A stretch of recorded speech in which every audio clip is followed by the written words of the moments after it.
Well, good evening, everyone, and welcome back again to the Relational Leadership 911 chat series when crisis and courage collide.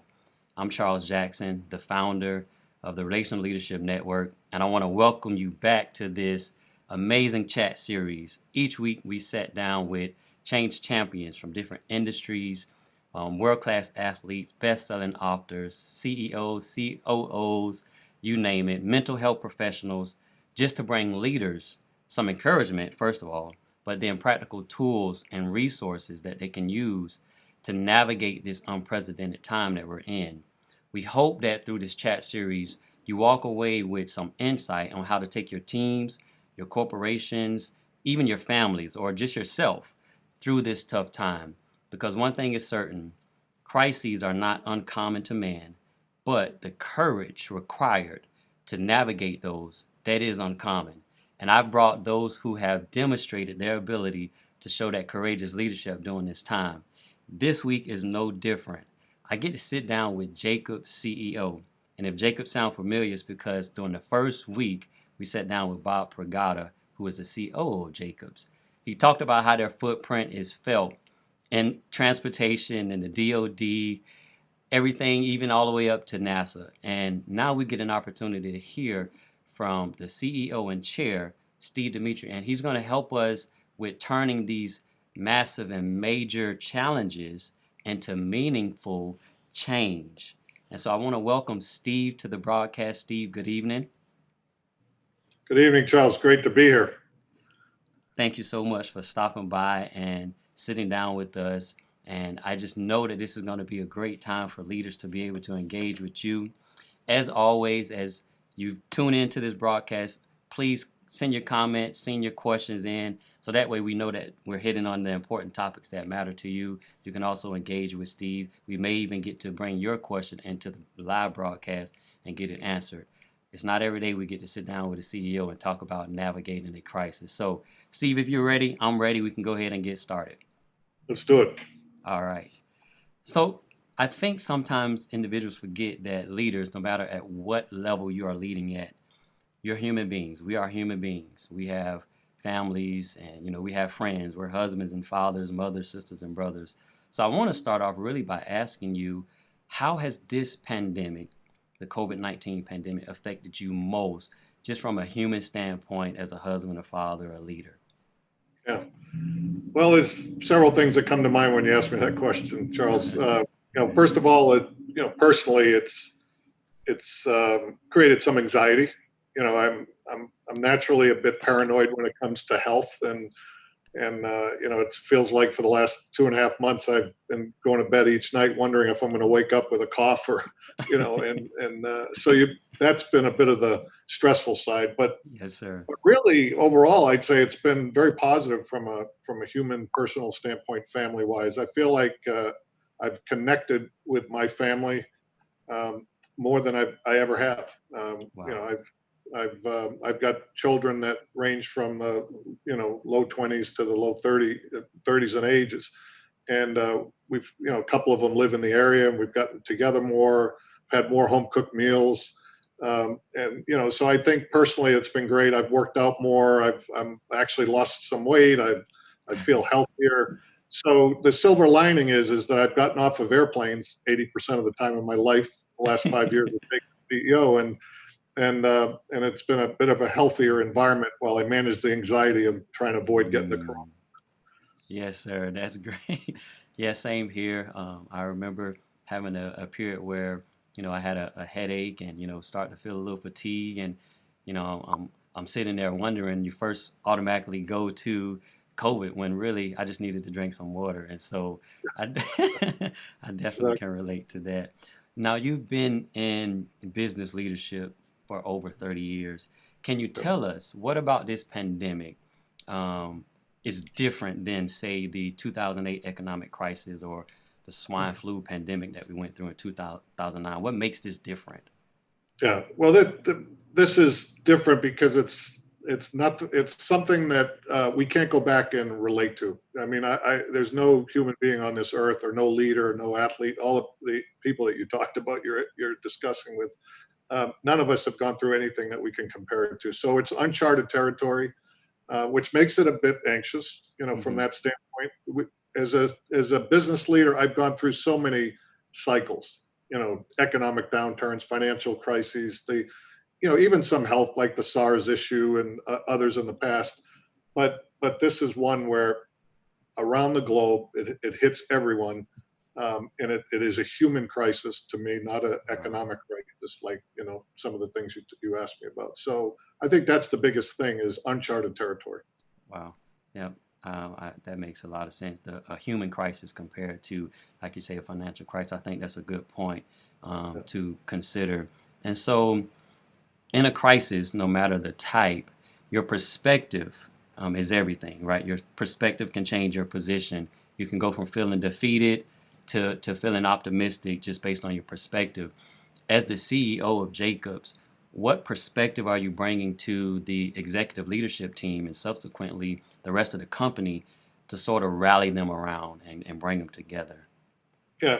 Well, I think that even though this is uncharted territory and we haven't gone through anything like this, because it is a human crisis, I feel like it really falls into, to some extent, what has made me an effective leader over my career, and that is that I've always prioritized people. I've always been very conscious of how do I inspire, either Mm-hmm. one-on-one, the person I'm with, or large groups. And so when this thing hit, the first thing that for me, it was all about, okay, yes, the economy may be impacted, our business may be impacted, but the very first second it was, let's engage the leadership and talk about how we're going to keep our people healthy, preserve jobs. People are worried about what we're all talking about. Let's focus 100% on that, for the first several days and weeks, and that got Wow. us off to a good start. That's great. Yes, sir. Um, I I read an article because we often the relational leadership network, that's what we call, and we believe that if we can establish those healthy relationships and teach individuals, especially leaders, how to relate to their folks, that they can create stronger teams, more collaboration, better innovative tools will come out of it, and we can really just be more connected global citizens. And so I've been able to see you and the team literally take that approach that you wanted to make sure that the people were taken care of, and to me that's extremely valuable. So, but I read an article back in April. You were talking about using the analogy of a well-crafted and diverse basketball team. You talked about how diversity leads to winning results, and your playbook was incorporate voices, walk the walk, and celebrate differences and adapt. How has this model affected the company's ability now to successfully respond to this pandemic? That's a great question, and it really does come down to one of the things that we've successfully focused on at Jacobs the last several years. I think better than most of our competition, if not all of them, is really to drive an inclusive culture. And Mm, inclusivity leads to a lot of other things. It leads to diversity. It leads to engagement. But when you have a priority of inclusivity, it means that 100% of the people that work at Jacobs feel inspired. They feel included, engaged, belong, versus where we were as a company 4 or 5 years ago when I arrived. What was there was no focus on that, and so there were certain numbers of people that felt like they were in the inner circle, and others that were on the outside looking in. And Charles, what those people that are on the outside looking in, it's demoralizing. yes, sir. They really are not fully committed. They're probably looking outside for new jobs, and you Right. don't really get that 100% of we're all in this together feeling. And so that's been what I think has helped us get off to the great start and really manage so far successfully through this, is that we've got a diverse leadership group, and that diversity brings different instincts, experiences, and creativity, versus where we were 4 or 5 years Mm, ago, where we had everybody that kind of looked alike sitting in one building and running this company. So it's been yes, a sir. massive transformation from that standpoint. That's amazing. And which makes me think because when you're leading a company so big as, Bob shared with us, 52,000 employees plus, and then having such a diverse portfolio, what are the implications though when you're trying to manage the expectations of clients, shareholders, and now employees in the midst of a crisis? Yeah, well, look, the first thing is everybody's scared, they're uncertain, so they're all kind of waiting for direction. And uh, the important thing that I think we did was we established just total engagement over communication. That let's flood the organization with communication. I've been doing from the very first week a weekly email, a weekly town hall, a live virtual town hall, one in the morning on Wednesday, one in the evening on Wednesday. So we're able to hit 100% of the time zones. And we've been averaging about, close to 20,000 Jacobs people engaged in that live town hall every week. And we get a lot of good feedback that people feel connected, appreciative. They talk to some of their friends around that don't get that same type of connectivity with their company. And we adjust each week to kind of hear the questions that are coming in, make sure that we're bringing value in these conversations. And if anything, it's just like a family that people just want to be in on the know of what we're feeling, what we're doing, even if it's going to be some difficult conversations around some sacrifices that people have to make so we successfully get through this. I think that's been sort of the motto over the last couple of months. Yes, sir.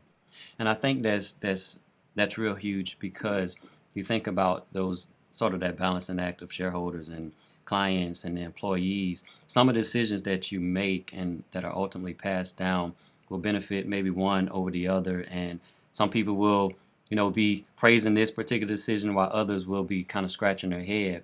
But to have that courage again to say, we're going to set up these town halls, we're going to do the surveys, we're going to take in your questions, and we're going to do our best to inform you and even give you some of the backstory into the decisions that we made. What have you seen? What's been a result of that approach as far as the feedback you've gotten? What did it do for the employees, I guess, for the most part? Yeah, I think what it does is it takes away a lot of when you don't communicate, people make up their what they believe is going to happen. So whether they agree on things or not, I think what they're doing is they're dealing with facts and not creating rumors and things that are untrue or distractions. And so you're right. You're never going to satisfy 100% of the people. But what you want to do is, if you have an inclusive environment and you're really engaging and it's two-way conversation, you know the things that need to get done that are going to satisfy the majority of Yes, sir. the organization, and then the hope is that the rest recognize that it's better to get aligned and deal with this uh, than fight it. And I think we're doing a pretty decent job to that end. That's great. A lot of the decisions, even though you're the head of the company, the CEO, and the chair, during these times, every single decision can't be made with 10 executives sitting in the boardroom. And so, why is the idea of distributed leadership so crucial in a crisis? Yeah, it's great that empowerment, distributed leadership has always been important, and I think that the fact that we've just made sure that that's the way we're operating during this crisis, it's been successful. Because if we try to run things from the boardroom or corporate, we're going to make mistakes. What we need to do is, provide the culture, provide the the boundaries, provide support, and then delegate to leaders around the world, because it's not a one size fits all. I mean, look, this Yes, pandemic, sir.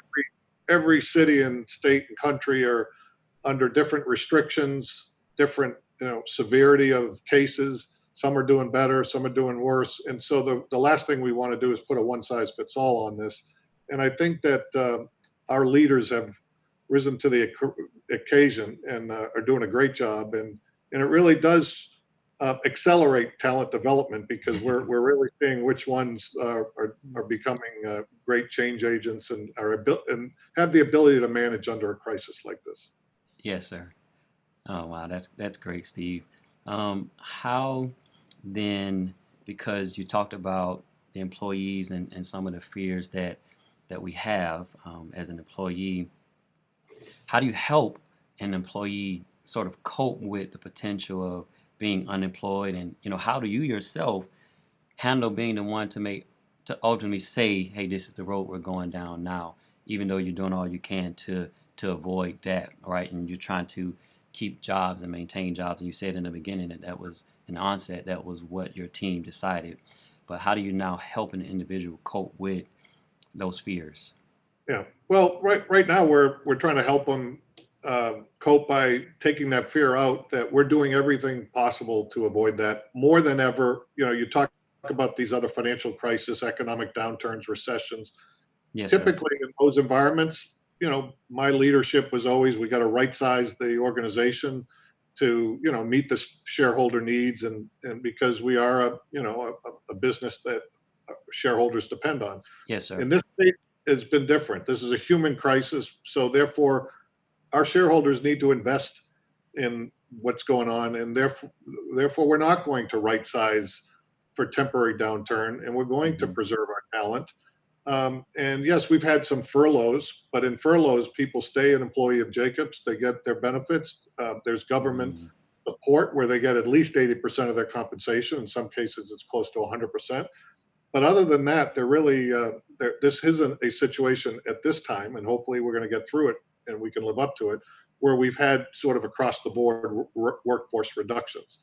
So the way that we've been leading to try to get people to cope is let's not worry about that. Let's really worry about our health, Hmm. about being in this together, driving the business forward, doing our best, and then let's hope that a vaccine comes and we're going to get back to growth over the course of the next 12 months. And so far so good, but we'll hopefully be able to get through it. That's great. Now, I have personal insight into what Jacobs is doing and has done, and I know Jacobs is very sensitive to some of the disparities that often plague the workforce, whether it's race, gender, disabilities, cultural differences, which is why I'm really proud of our employee networks. But taking into account the uncertainties and the scares brought by COVID-19, there's been some advantages and disadvantages for certain employees, and now even the civil unrest that's sweeping the nation. I know I found myself moved to tears watching police and citizens collide in the streets. How do you assess and address the mental state of the workforce with everyone sort of displaced and isolated, trying to deal with the scare surrounding, as you said earlier, job security, our health, adjust to these new social norms and process sort of the civil unrest, but really just avoid burnout? How do you assess the mental state of Yeah, employees now? yeah.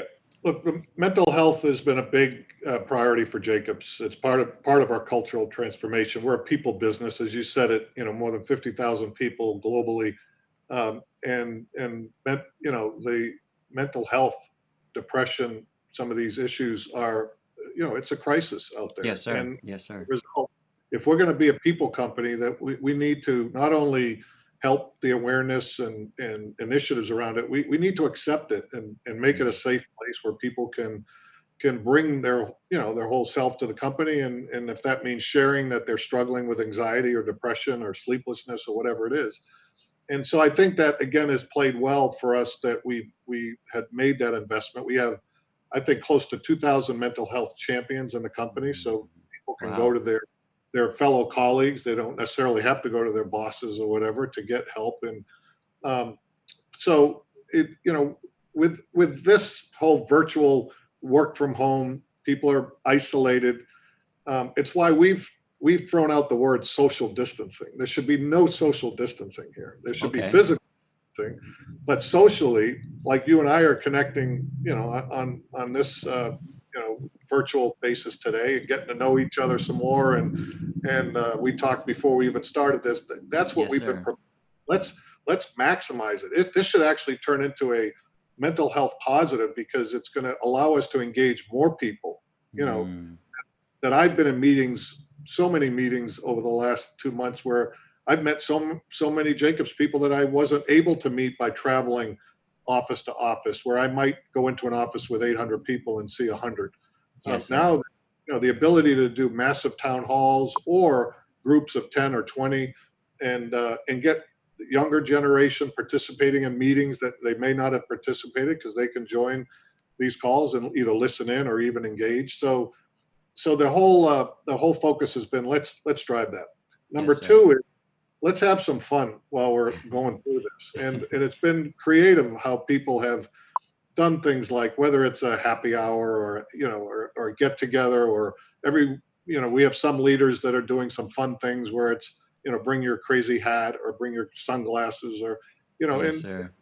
build on it. And you gotta try to mix that in. And I think it's I've always had this mentality of work hard, play hard.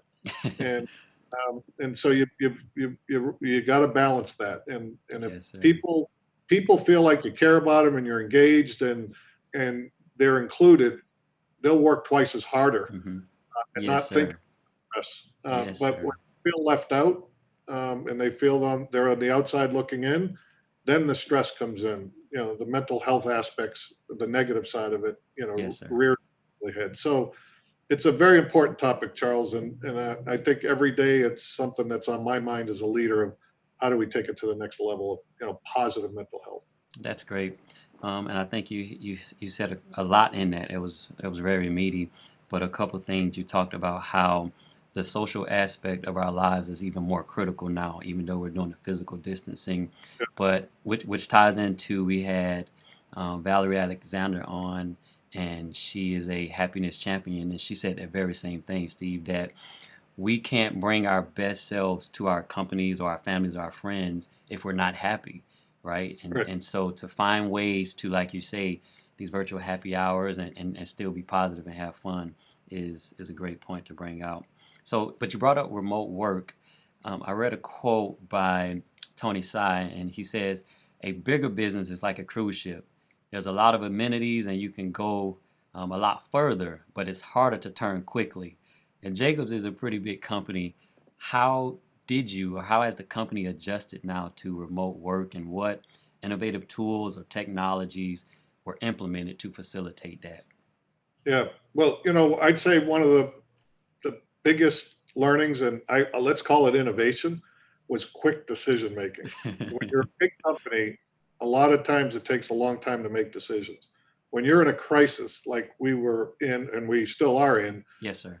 it is so important to make solve today's problems today. And that's the motto we've had. Let's get in. If we're in a meeting, let's not walk away with all these follow-up actions. Let's solve it. Let's stay on this in this meeting until we walk away with the decision and go implement it. And it Yes, was sir. amazing that we all of a sudden we needed to get about 85% of our people working from home, because the other 15 are still working critical mission essential work for our national security clients, as you know, and the Yes, work that you sir. Yes, sir.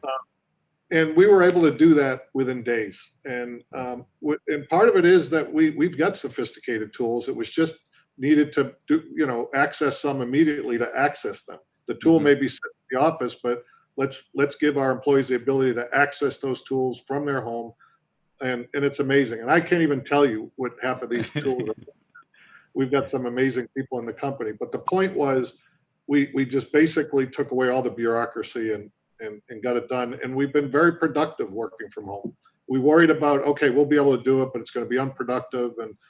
And we haven't seen productivity decline. Mm. If anything, again, we've seen engagement improve. We've seen a lot of healthy things come out of the working from home. Now, people miss working face to face.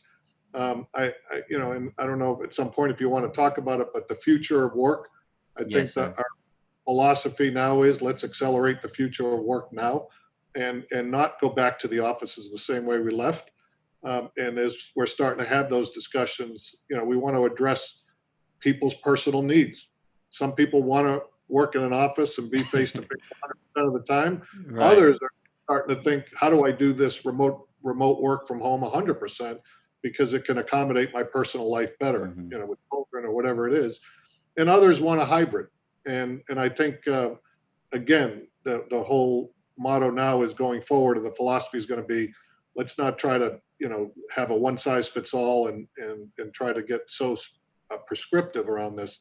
Let's unleash flexibility, a Mm. dynamic environment, a bold transformational modern approach toward learning from the silver linings of this situation we've been through. Yes, sir. I think Bob mentioned that now to next, and Yep. the future of the workplace. And I think Jacobs, again, being the innovative company that it is not only preparing itself for that adjustment, but also preparing themselves to lead the way and what that's going to look like, and then be able to be an example for others. So, absolutely. I know in times of crisis, and you sort of talked about like skinning the fat and, getting rid of certain things that are not business essential. You mentioned that a little bit with your own travels, but in times of crisis, you really have to open yourself up to bigger risks. What risks have you taken or decision have you made that, although it was due to the COVID-19 and response of it, it will actually benefit the company significantly moving forward? Is it some of the stuff that you just kind of alluded to with the tools and technologies that allow us to work remotely? Is there anything else that comes to I, mind?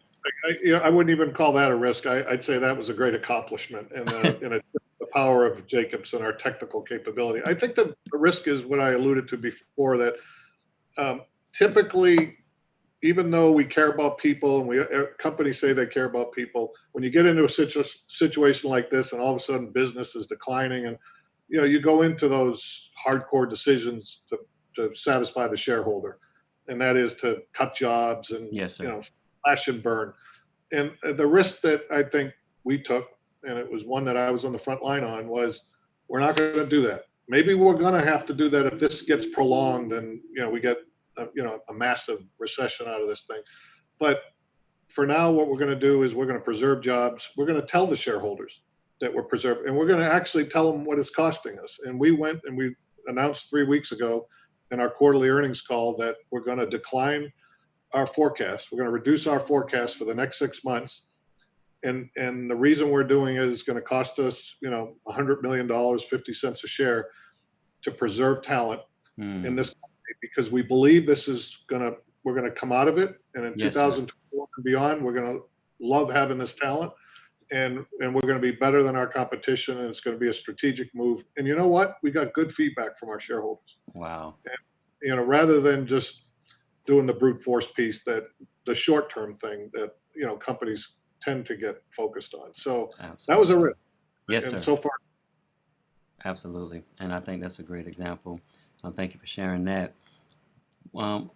During times of crisis, and inherent with the role of leadership is to really instill courage, Steve. And you just talked about that risk, which was a courageous decision to make. Inherent with the role of leadership is to instill that courage into others. So what can leaders do at a time like this to really help those under their charge sort of push past their fears and continue to perform, innovate, and grow the company? yeah, that what you have to do. I've been thinking about a lot of this and watching leaders in the company, and and and I think the biggest thing is not to panic. Mhm. That a leader, especially at the top of the company, needs to be decisive, needs to be firm, confident, but Yes, sir. needs to kind of create an aura of calm as well. That Mm. we're going to get through this, and let's not panic, and let's not overreact. And Yes, sir. we're a big company that has the wherewithal. If it takes us a few weeks to really make sure we're doing the right thing when it comes to some tough decisions, we'll do that. And I think that is what we've been trying to coach all of our leaders throughout the company. And then in parallel to that is, and the message I give on almost every town hall is, I'm not just sharing information and trying to cheerlead. I'm sending messages, and some of the messages I'm sending directly is, all of you that manage people that are on this town hall today and tonight, you need to engage your people more than you've ever engaged. You need to communicate. It's got to be two ways. You need to understand what they're going through, and what their feedback is on how do we win coming out of this COVID-19 situation. Wow. Because this is going to be a powerful learning for all of us. And if we miss it, our competition is going to blow right by us. Yes, sir. Wow. A lot of hearts were coming in, Steve, on our community that's watching on the Facebook platform as you was just sharing that final piece right there. I saw the hearts just coming across the screen, so that really resonated with folks. So, Steve, this has been great, and I know we could probably chat about leadership all night as two individuals who are passionate about leadership. But I want to honor your time.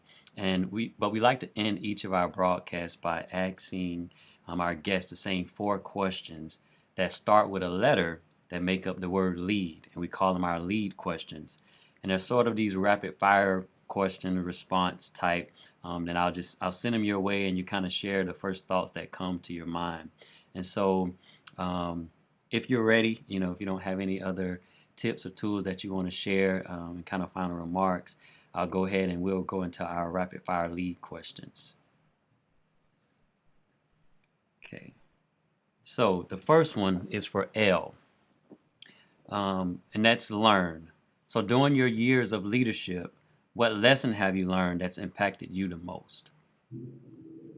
That communication is, we can talk about strategy and tactics and technical and capabilities, but if you don't communicate and engage and inspire the people you're working with, the rest of it is going to fail. Okay. Communication. Now, was I supposed to say something with an L? No, sir, you don't. My questions are just you can respond however you want to. All right. And that's good. And I have to go back and watch these because these lead questions are very impactful. So I got to go back and take my own notes. All right. Yeah. So E is for expectation, sir. What do you think is the number one thing people expect from leaders? Yeah. Again, communication. They want the facts. They want to know what's going on, and they want to know how they can engage and participate and succeed. And so I think that's it comes down to communicating and engaging with each other, leaders. Yes, sir. Okay, perfect. The A is for acceptance. What should a new leader, learn to accept when stepping into a leadership role? Needs to accept that diversity is the most powerful piece of their success. And when you say diversity, everybody immediately thinks, okay, gender or ethnicity or whatever. But I'm talking about the full scope of diversity, that everyone is different. Everyone's made up different. That what makes them tick. Some have issues that you're not even aware of. Wow. And you can age diversity, international diversity. And leaders need to accept that everyone is different. And if they accept that and adapt to that and lead that way, they're going to be successful leaders. Wow. That's pretty powerful, sir.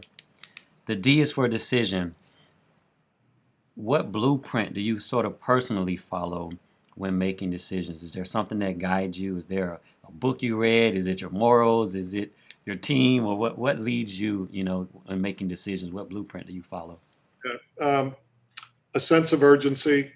And it does go back to a mentor of mine that was on my first CEO job back in 2001. He was on my board, and I stole the phrase "solve today's problems today." Yes, sir. You got to have a sense of urgency. You got to be decisive, but you got to do it in an inclusive way where you're getting all the facts, but get them quickly. Yes, make a sir. decision, confident. That's great. Steve, can you let the folks watching know how they can learn a little bit more about Jacobs and what you guys do at Jacobs and just connect with you and the organization before you go? Yeah, the best way to learn about Jacobs, we're a publicly traded company. You can go on LinkedIn these days, and there's tremendous information we call it Jacobs Elevate, and talk about all the great things that we do around the world. And it's worth looking into because I think we're one of the most exciting companies to work for because we actually deliver programs and projects, but we're doing it with just the best innovation in the world. So whether you're focused on climate change, sustainability, digital capabilities, iconic work and programs around the world, international, et cetera. It's a pretty exciting company. Wow. Steve, thank you so much for your time. This has been great. Thank you for all those who tune in to the broadcast, who are storing your comments and your hearts and your likes. We really appreciate you tuning in. We'll be back next week. We're going to continue to chat. We're going to have another mental health professional. So I ask that you tune in 6:30 p.m., same time, same place. But until then, stay safe, stay connected, stay together, because together we can get through this. Everyone enjoy the rest of your evening. Thanks again, Steve. Thank you. Take care. Yes, sir.